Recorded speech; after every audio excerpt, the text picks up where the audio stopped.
Saúde os irmãos com a paz do Senhor, amém? Vamos orar para a gente iniciar nossa aula de hoje.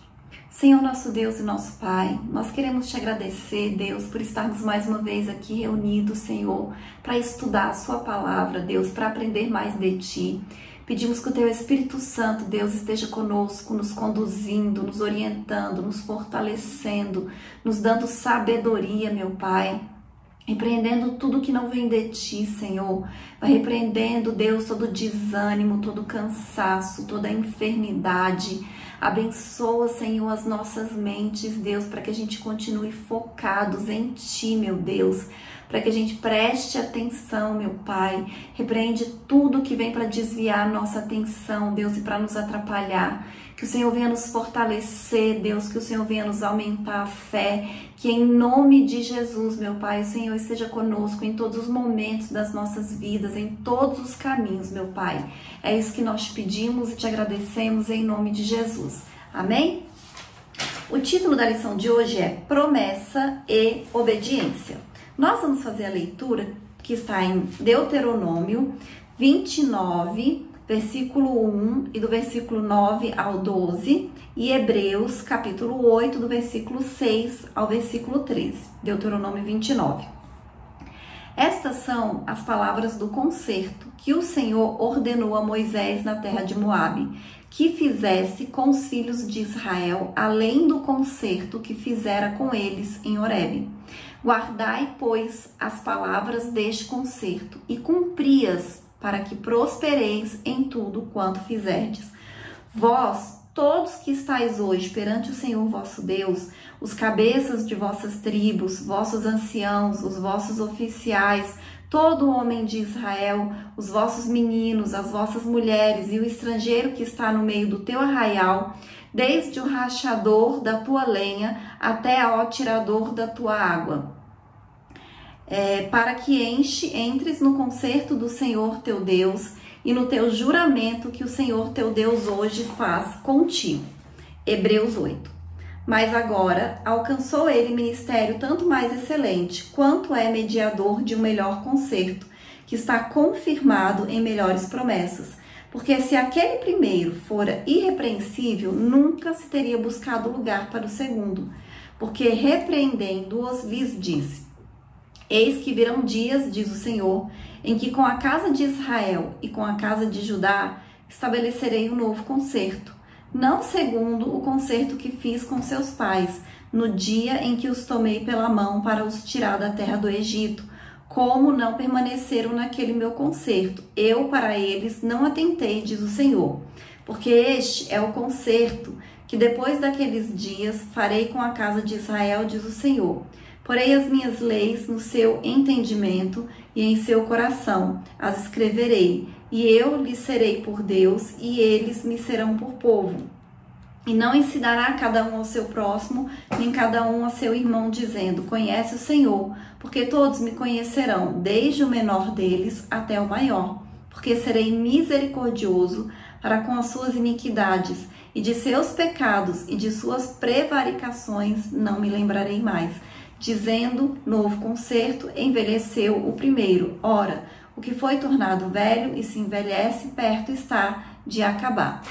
Então, nessa lição de hoje, nós vamos falar de um assunto muito importante, que está relacionado à obediência.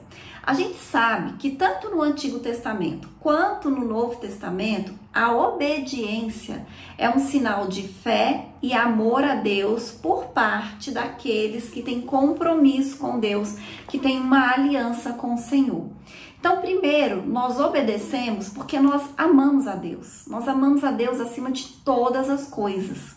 E nós confiamos que Deus sabe mais do que a gente. Que Deus sabe o que é melhor para cada um de nós. Então, quando Ele diz para nós obedecermos, é porque Ele sabe que a obediência vai trazer benefícios para as nossas vidas. Então, para nós recebermos as promessas de Deus, muitas delas nós precisamos da obediência. Nós também sabemos que a salvação é pela graça, não é pelo que nós fazemos. Foi pelo que Cristo fez por nós na cruz. mas a graça não anula a obediência. Tanto é que no Novo Testamento, e o próprio Jesus várias vezes falou da importância de obedecer, falou da importância de cumprir os meus mandamentos, né? Jesus falou isso, né? Que se nós amássemos a Ele, nós cumpriríamos os seus mandamentos. E quais são os mandamentos de Jesus? Amar a Deus acima de todas as coisas, amar ao próximo e amar a si mesmo. Então, existem mandamentos que nós precisamos cumprir, que nós precisamos obedecer. Eu estou falando isso desde a primeira lição, né? Que existem promessas de Deus que são incondicionais e existem promessas que são condicionais. Por exemplo, a segunda vinda de Jesus é incondicional, ele virá. Então, assim, são promessas que vão se cumprir, são coisas que vão acontecer, mas existem promessas de bênçãos para as nossas vidas que nós só vamos viver essas bênçãos, nós só vamos receber essas bênçãos se nós obedecermos. Então, a Bíblia, ela apresenta uma relação entre a promessa e a obediência. E ao longo das Escrituras, nós percebemos que a obediência é um princípio divino que não ficou ultrapassado, que não caducou no Novo Testamento. Ele continua sendo requerido pelo Senhor para que nós possamos viver promessas específicas da parte de Deus neste mundo. Então, o mesmo Deus que prometeu no Antigo Testamento é o mesmo Deus que promete no Novo Testamento. E é o mesmo Deus que exige obediência do seu povo. Então, a graça, ela não nos isenta da obediência. E eu vou fazer uma leitura que está em Romanos, capítulo 6, do versículo 11 ao versículo 16, que fala sobre isso. Assim também vós considerai-vos como mortos para o pecado, mas vivos para Deus em Cristo Jesus, nosso Senhor. Não reine, portanto, o pecado em vosso corpo mortal, para lhe obedecerdes em suas concupiscências, nem tampouco apresenteis os vossos membros ao pecado por instrumentos de iniquidade, mas apresentai-vos a Deus como vivos dentre mortos, e os vossos membros a Deus como instrumentos de justiça. Porque o pecado não terá domínio sobre vós, pois não estáis debaixo da lei, mas debaixo da graça. Pois que pecaremos porque não estamos debaixo da lei, mas debaixo da graça? De modo nenhum. Não sabeis vós que o que em vós apresentardes por servos para lhe obedecer, pois sois servos daquele a quem obedeceis, ou do pecado para a morte, ou da obediência para a justiça. Então, esses versículos aqui, eles são bem claros, né? É bem explícito, a gente não precisa nem explicar. Então, o apóstolo, ele é bem claro quando ele pergunta, vamos pecar por causa que estamos debaixo da graça e não de modo da lei? De modo nenhum, porque nós somos servos daquele a quem nós obedecemos, amém? Então, se nós estamos obedecendo o pecado, nós somos servos do inimigo, do maligno.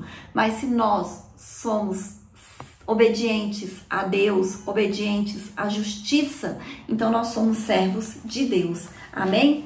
E o primeiro tópico da lição diz assim, a obediência no Antigo Testamento, o concerto de Horebe. Então, quando a gente lê o Antigo Testamento, a gente vê que Deus, ele sempre exigiu do seu povo a obediência. O concerto feito por Deus com o povo de Israel no deserto de Horebe era uma reafirmação das promessas que ele já havia feito a Abraão e a seus descendentes. Por quê? Porque aquelas pessoas que estavam ali no deserto eram os descendentes de Abraão. E no deserto de Horebe, também denominado de Sinai, ficou patente que o concerto divino exigia do povo obediência para que eles fossem bem-sucedidos entre as nações. Êxodo 19, versículo 5 diz assim, se diligentemente ouvirdes a minha voz e guardardes o meu conserto, então sereis minha propriedade peculiar dentre todos os povos, porque toda a terra é minha. Então, pela santa obediência, o povo seria um reino sacerdotal, um povo santo. A nação de Israel, ela deveria obedecer aos mandamentos do Senhor para viver as promessas em toda a sua peregrinação no deserto. Então, o Senhor, ele faz um concerto. O que é isso? É uma aliança, é para o povo se arrepender dos seus pecados, é para o povo voltar, né, à obediência, às ordens, aos mandamentos do Senhor. É como eu disse no início da lição, quando Deus requer algo de nós, obediência, que ele faça determinadas coisas, que a gente faça determinadas coisas, é porque ele sabe que aquilo vai ser melhor para nós, que aquilo vai ser uma bênção para as nossas vidas. A obediência é boa para nós, abençoa as nossas vidas, não é para Deus, é para nós mesmos. Então a gente precisa ter essa consciência.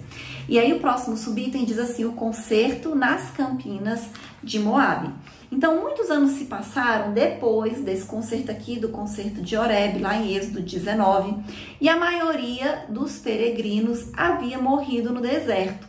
Então, Moisés reuniu novamente o povo, agora nas campinas de Moabe, porque uma nova geração estava prestes a entrar na terra prometida, como o Senhor havia prometido. Então, o Senhor novamente faz um concerto ali com aquele povo, com aquelas pessoas.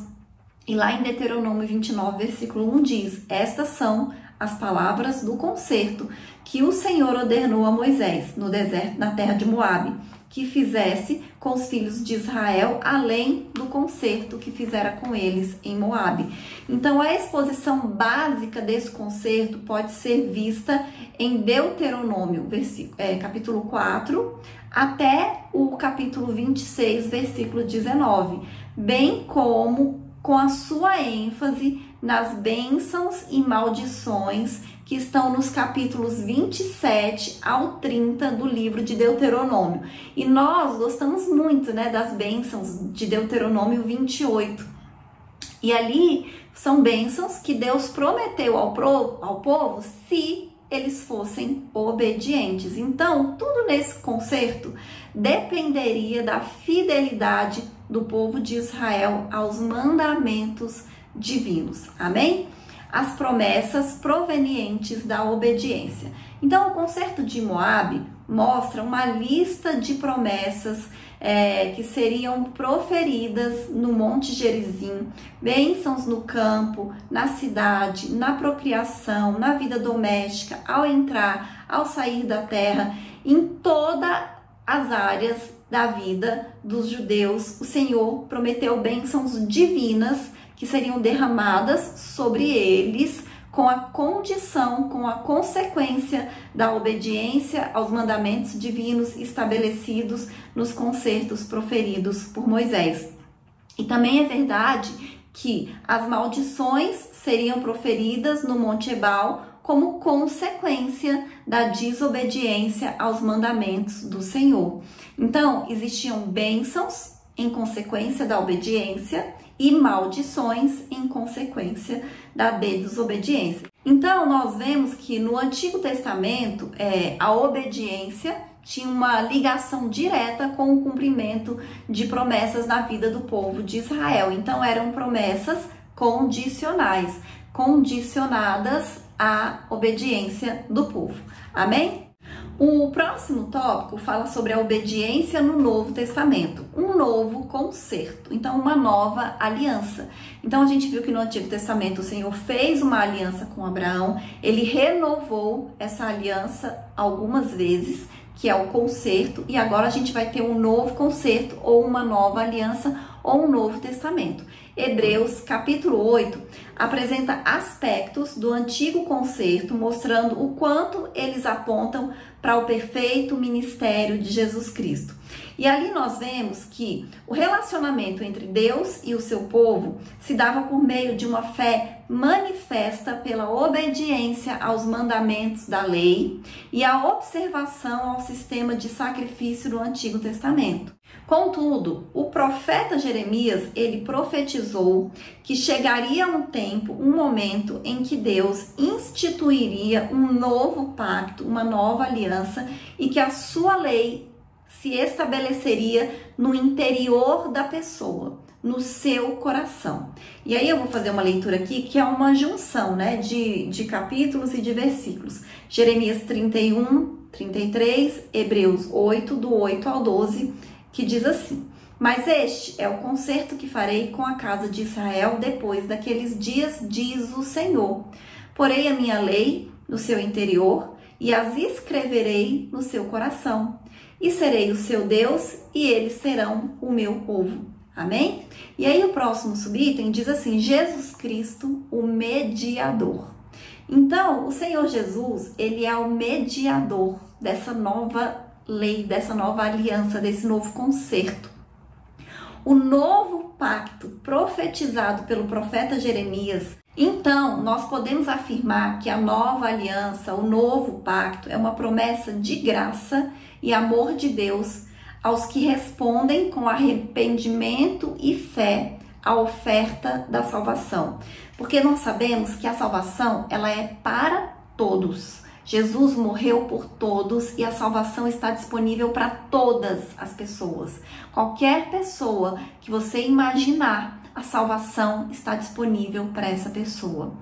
A moradores de rua, a usuários de droga, a adúlteros, a corruptos, a assassinos, todas as pessoas. E a pessoas boas, porque a gente sabe que existem pessoas boas que cumprem até princípios bíblicos, mas que nem acreditam em Deus. Então, a salvação está disponível para todas as pessoas, mas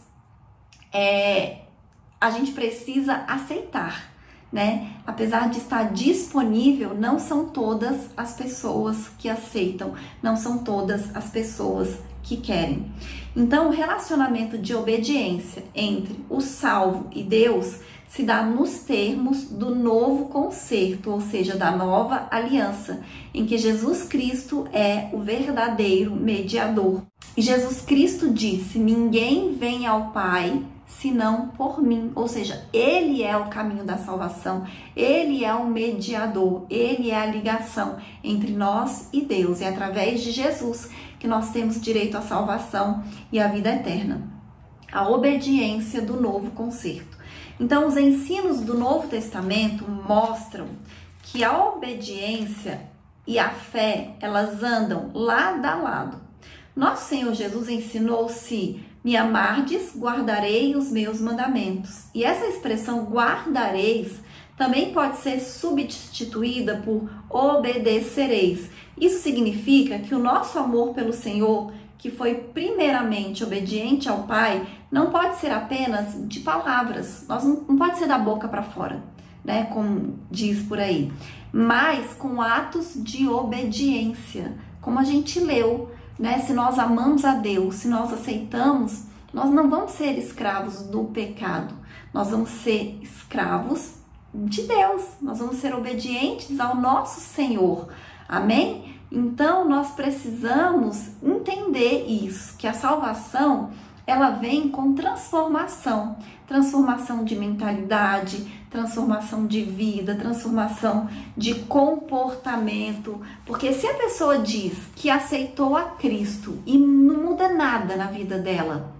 então foi da boca para fora, foi apenas de palavra, mas não foi de coração, né? E o Senhor, ele quer o nosso coração, amém? Então, quando nós somos obedientes, nós podemos desfrutar de bênçãos espirituais provenientes de uma vida de obediência a Deus e a sua palavra, amém?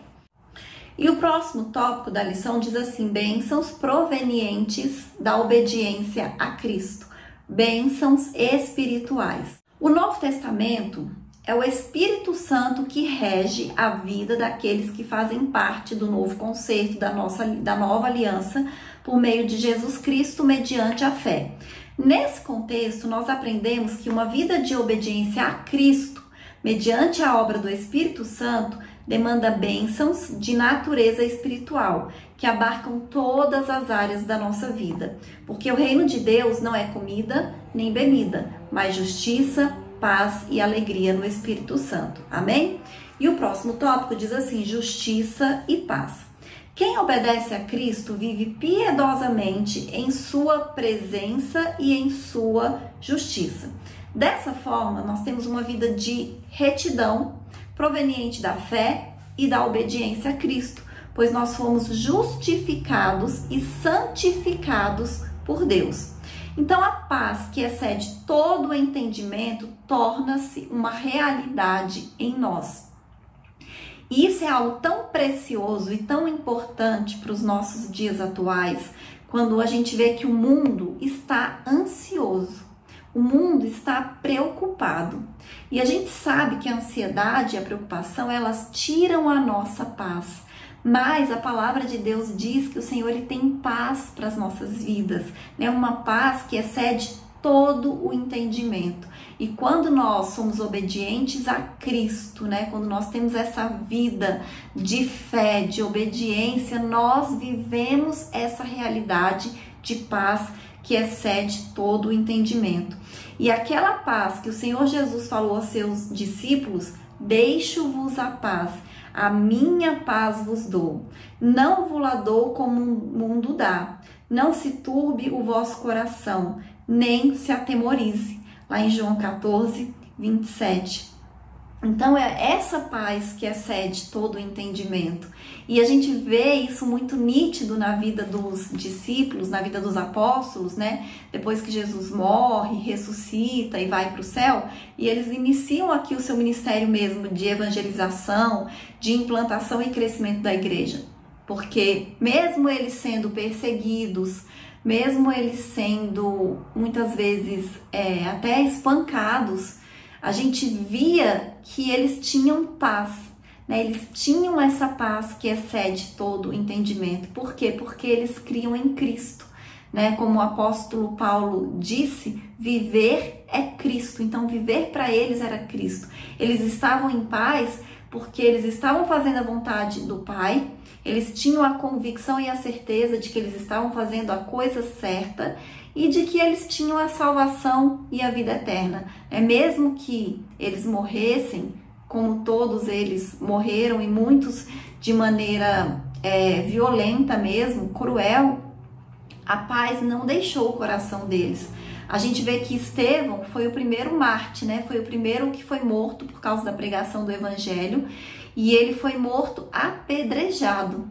E naquele momento ali que ele estava sendo apedrejado, com certeza ele estava sentindo dores, mas ele estava ali glorificando a Deus. Por quê? Porque ele tinha essa paz que excede todo o entendimento. Então foi isso que Jesus Cristo deixou para nós. Uma paz que nos momentos de angústia, nos momentos de aflição, nós sabemos que não estamos sozinhos, nós sabemos que por mais que a gente perca todas as coisas, a gente não perde Jesus, a gente não perde a salvação e nem a vida eterna. Amém? E o próximo subitem fala sobre a alegria no Espírito Santo. A alegria proveniente de uma relação com Cristo é a marca da vida de quem anda na justiça e tem a paz de Cristo. A Bíblia mostra que a alegria é um fruto do Espírito Santo, conforme nos ensinam as Escrituras. Essa alegria não está condicionada aos ambientes externos da nossa vida, mas é consequência de uma vida cheia da presença do Espírito Santo, da mesma maneira que a paz também não está condicionada às circunstâncias externas. Então, a presença do Espírito Santo, ela nos enche de alegria. E nós sabemos disso porque a gente pode experimentar isso na nossa vida e no nosso dia a dia. Quando os irmãos estiverem tristes, quando os irmãos estiverem angustiados, estiverem atormentados mesmo, né? Que muitas vezes nós nos sentimos assim, façam um teste. comecem a adorar a Deus. Coloquem um louvor, ou mesmo sem um louvor, comecem a declarar que o Senhor é santo, que o Senhor é bom. Comecem a louvar, comecem a glorificar, comecem a adorar o Senhor. E vocês vão ver como imediatamente muda o humor, muda o sentimento, né? Por quê? Porque essa alegria do Espírito Santo invade as nossas vidas, amém? E eu vou ler a conclusão que diz assim: nessa lição, estudamos a respeito da obediência como relacionamento com Deus, tanto na perspectiva do Antigo Testamento quanto do Novo. Vimos que, a despeito do novo pacto ter superado o antigo, o princípio da obediência a Deus e a sua palavra permanece o mesmo. Dessa forma, há promessas de justiça, paz, alegria no Espírito Santo para quem obedece aos mandamentos do Senhor Jesus. São promessas condicionadas à nossa obediência a Cristo. Amém? Então, nessa lição de hoje, nós vimos algo que a gente precisa entender e que a gente não pode esquecer, né? Que promessa e obediência andam juntos. Fé e obediência andam juntos, né? Que o Senhor, Ele espera de nós a obediência. Tanto no Antigo Testamento foi assim, quanto no Novo Testamento. Nós estamos vivendo a nova aliança, o novo pacto, o novo concerto, o Novo Testamento. Então, o Senhor requer de nós a obediência, e quando nós obedecemos, nós desfrutamos das promessas maravilhosas de Deus para as nossas vidas. Amém? E essa foi a lição de hoje, e até a próxima aula, em nome de Jesus.